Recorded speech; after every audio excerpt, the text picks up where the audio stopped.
रमन राधेपुर गांव में नया आया था, लेकिन ये क्या 8 बजे के बाद उसे पूरा गांव शांत दिखता। ना कोई घर से बाहर निकलता, ना गलियों में रोशनी होती। अरे ये कैसा अजीब सा गांव है। शाम को तो सुहानी हवा चलती है, आग जलती है, महफिलें जमती है। यहाँ शाम को ही सुनसान हो जाता है। अरे भैया सो जाओ, यहाँ का रिवाज नहीं है इन सब का। पता नहीं क्या गांव के बारे में। रमन कुछ पूछता इससे पहले ही वो पड़ोसी दरवाजा बंद कर लेता है। रमन कुछ समझ नहीं पाता है, लेकिन करता भी क्या, तो वो भी खुद को कमरे में बंद कर लेता है।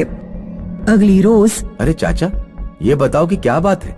अरे पूरा का पूरा गांव रात में ऐसे सो जाता है जैसे कि शमशान घाट। अंदर क्यों चला जाता है ये गांव शाम के बाद से? अरे जीते जी शमशान में ना चले जाएं, इसीलिए तो सब घर में बंद हो जाते हैं। ये गांव 8 बजे के बाद से भूतों के हवाले हो जाता है। रात को जो भी बाहर निकला वो उसे मार देते हैं। कई लोगों की लाश पेड़ पर टंगी मिलती है।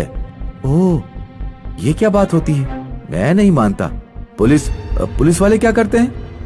तभी एक औरत वहाँ आती है। पुलिस क्या करेगी भूतों का? उन्हें क्या पता कि किसकी सरकारी नौकरी है और किसकी नहीं। अरे पुलिस वाले की बीवी हूँ मैं तो न जाने दूँ उसे ड्यूटी पर। लाओ चाचा चीनी तोलो। रमन ठान लेता है कि वो पता लगा कर ही रहेगा कि गांव में भूतों के राज का क्या माजरा है।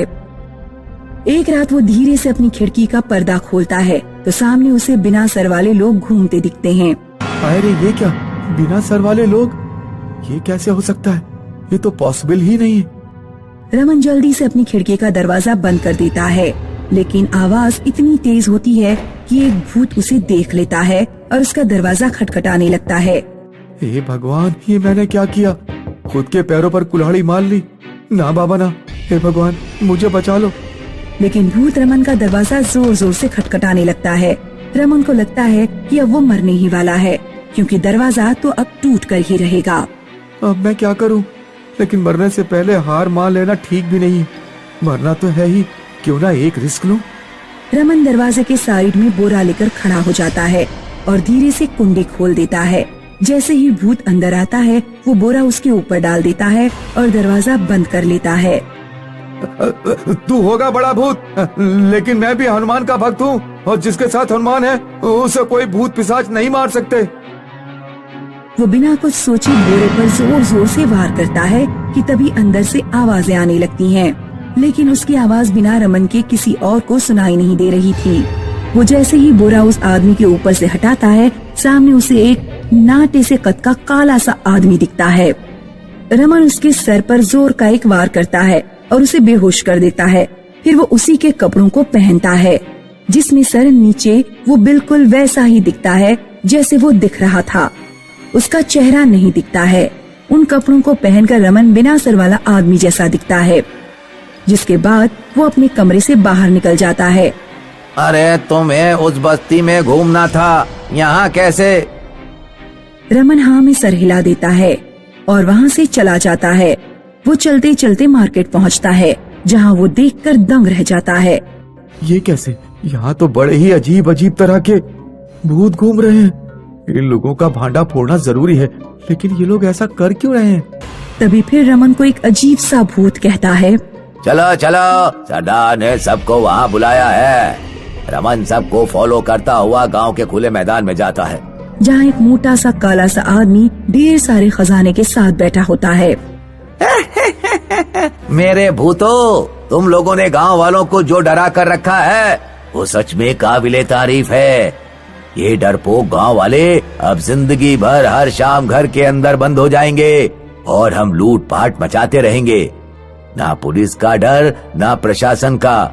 सुना है अब तो इस गांव को ही हॉन्टेड गांव घोषित कर दिया गया है। चलो अब इस खजाने को आपस में बांट लो, जाओ। सभी खजाना बांटने में लग जाते हैं और काला मोटा सरदार वहाँ से चला जाता है। रमन समझ जाता है कि ये लोग डाकू हैं और गांव पर कब्जा करना चाहते हैं, जिससे कि वो अपना लूटपाट का काम खुले में कर सकें। फिर क्या, अगले रोज रमन उस डाकू को बांध कर रखता है और सारे गांव वालों के सामने लाता है। बोलो, बताओ गांव वालों को कि तुम कौन हो और ये काम क्यों कर रहे हो? मुझे माफ कर दो, मुझे कुछ नहीं पता। सरदार किसी को नहीं छोड़ेंगे। रमन फिर गांव वालों को वो ड्रेस पहनकर दिखाता है और लोगों को सारी बात बताता है। अपने मोबाइल में बनाई वीडियो और फोटो दिखाता है।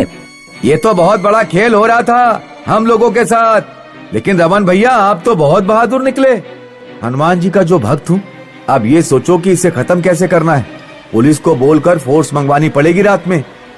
अरे क्यों पुलिस, हम पूरे गांव वाले ही काफी हैं। रात को हर घर से एक मर्द बाहर आएगा और इन भूतों की बैंड बजाएगा। होता भी वही है। रात को सारे गांव वाले तय कर बाहर आते हैं और एक एक भूत का भूत उतारते हैं।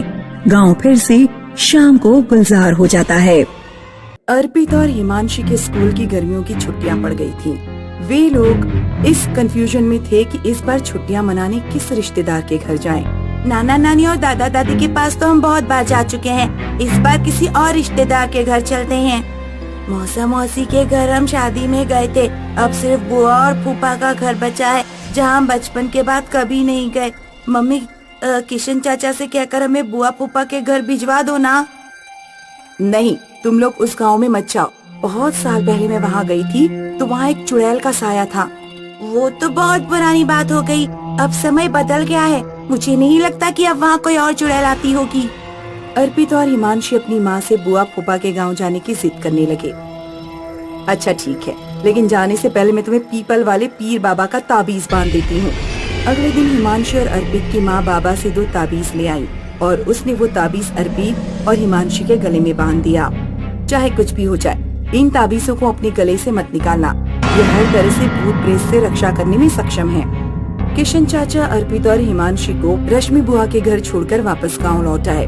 बुआ, आपके गांव में बहुत गर्मी है, हम तो पिघले जा रहे हैं। हमने फ्रिज खरीद लिया है, मैं अभी तुम दोनों के लिए ठंडा पानी लेकर आती हूँ। शाम को हिमांशी ने शरबत बनाया और बुआ से आइस क्यूब मांगे। आइस क्यूब तो पूरे गांव में नहीं मिलेंगे क्योंकि इस गांव में कोई भी बर्फ नहीं जमाता। ऐसा क्यों है बुआ? जब गांव में लाइट है, लोगों के पास फ्रिज है, तो कोई बर्फ क्यों नहीं जमाता? हमारा गांव श्रापित है। जो भी अपने घर में बर्फ जमाता है उसके घर एक चुड़ैल आती है। चुड़ैल पहले बर्फ खाती है, फिर घर के लोगों को छूकर उन्हें बर्फ बनाकर चली जाती है। बुआ, वो चुड़ैल कहाँ से आती है, कहाँ चली जाती है और उसकी हिस्ट्री क्या है? कोई नहीं जानता वो कहाँ से आती है और कहाँ चली जाती है। वो बस गांव के उस घर में अचानक आती है जिस घर में कोई बर्फ जमाता है। अर्पित और हिमांशी को अपनी बुआ की बातों पर विश्वास नहीं हो रहा था। जब बुआ सब्जी लेने बाहर चली गई तो अर्पित हिमांशी से बोला, हिमांशी, क्या तुम्हें लगता है कि बर्फ जमाने पर असलियत में कोई चुड़ैल आती होगी? वो तो बर्फ जमाने के बाद ही पता चलेगा। उस रात बुआ और फूफा जब सो गए तो हिमांशी ने चुपके से एक कटोरे में पानी भरकर फ्रिज में रख दिया। हिमांशी और अर्पित सोच रहे थे कि वो पूरी रात जागकर चुड़ैल का इंतजार करेंगे, लेकिन उन्हें आधी रात को नींद आ गई। कुछ घंटे बाद अर्पित टॉयलेट करने के लिए उठा। कोई चुड़ैल नहीं आई, बुआ ऐसे ही डरा रही थी। सूसू करने के बाद बर्फ खाकर सो जाऊंगा। अर्पित टॉयलेट में गया। जैसे ही उसने टॉयलेट सीट के ऊपर का ढक्कन हटाया, उसकी बोलती बंद हो गई। टॉयलेट सीट के अंदर चुड़ैल का सिर था। अर्पित ने तुरंत टॉयलेट का दरवाजा बाहर से बंद कर दिया और हिमांशी को उठाने गया। हिमांशी उठो, चुड़ैल घर में आ गई है। चुड़ैल आ गई? कहाँ पर? मैंने टॉयलेट सीट के अंदर चुड़ैल का सिर देखा। ये तो प्रॉब्लम हो गई। अब बुआ और फूफा हमें डांटेंगे, हमें चुड़ैल को घर से बाहर भगाना होगा। अर्पित और हिमांशी दबे पांव टॉयलेट की तरफ गए। उन्होंने देखा कि चुड़ैल टॉयलेट से निकलकर अंदर वाले घर की तरफ जा रही है जहाँ फ्रिज रखा हुआ है।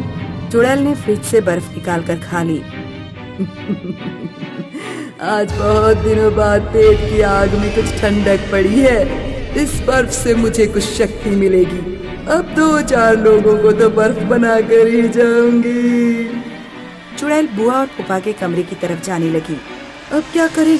चुड़ैल बुआ फूफा के कमरे की तरफ जा रही है, वो उन्हें हमेशा के लिए बर्फ बना देगी। चुड़ैल हमारा कुछ नहीं बिगाड़ सकती, हमें उसे अपनी तरफ आकर्षित करके घर से बाहर निकालना होगा।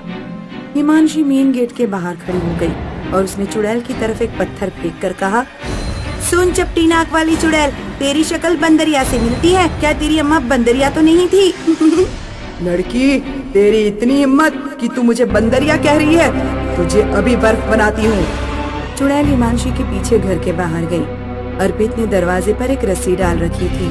जैसे ही चुड़ैल दरवाजे से गुजरी, अर्पित ने रस्सी खींच दी और चुड़ैल गिर पड़ी।